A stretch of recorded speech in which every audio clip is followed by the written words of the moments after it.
As student reporters at Royal Oak High School, Michigan, we discussed what issue would be our first priority if we were elected to Congress. We thought about what is happening in some of our surrounding districts and across the country: censorship. We spoke to staff and students around our school to see what their perspective was on this issue.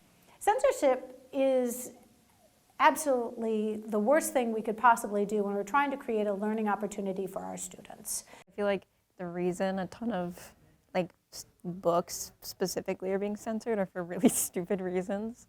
Like, they're just about experiences that happen to people. So I feel like censoring it does no good. I think that we need to put a lot more trust in young people and in teenagers to make their own decisions about what kind of media, books, social media, news even, that they want to consume.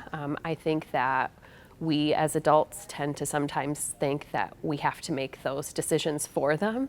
And I don't think it's our place to make those decisions. The most dismaying thing for the would-be censors is that kids have minds of their own and are engaged in learning how to use them.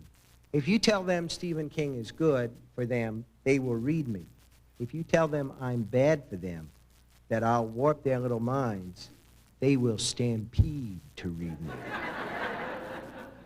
I thought we were all on the same side. I thought we were all against this. Why are we doing this? Like, Miss Herman, our librarian, has a banned book section, so we can read these banned books. It's so weird that 15 minutes down the road, Dearborn is like, nope, you can't read that.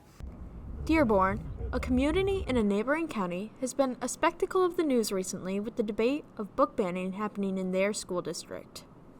Hannah and I headed over to Goldfish Tea in Royal Oak for a coffee, but also, more importantly, to learn what Katie Lynch, a college student at the University of Michigan, had to say about censorship and how attending Royal Oak High School affected her. I think it's important, even if they're not your experiences that you're seeing in the books that are shown, to see other experiences that are different from yours. It helps widen your worldview so that you're not just confined to your own experiences, because that can be a really narrow way of looking at things and approaching your future. In some ways, I understand some of the parental concerns about books that are being shown in schools. If there are books, for example, that have really explicit sexual imagery, I could understand why a parent might not want their child to read that. K-12 schools are funded by taxpayers because their mission is to advance the public interest. Curricular standards should therefore balance the concerns of families, policymakers, school board officials, and business leaders while leveraging the expertise of educators. We made our way over to the Royal Oak Public Library to speak with the director and the teen librarian.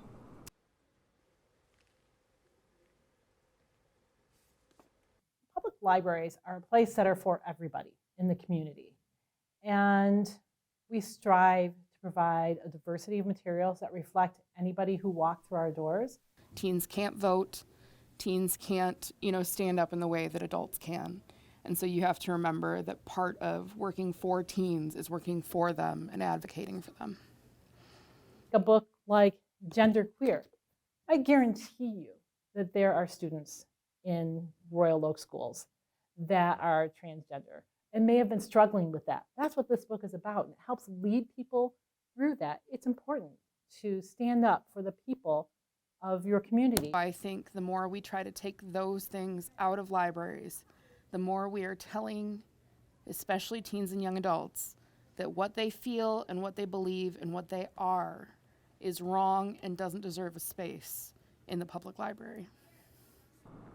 We backtracked down the road to Sidetrack Bookshop to talk to owner Jenny Carney and a Royal Oak Schools board member, Lisa Haynes.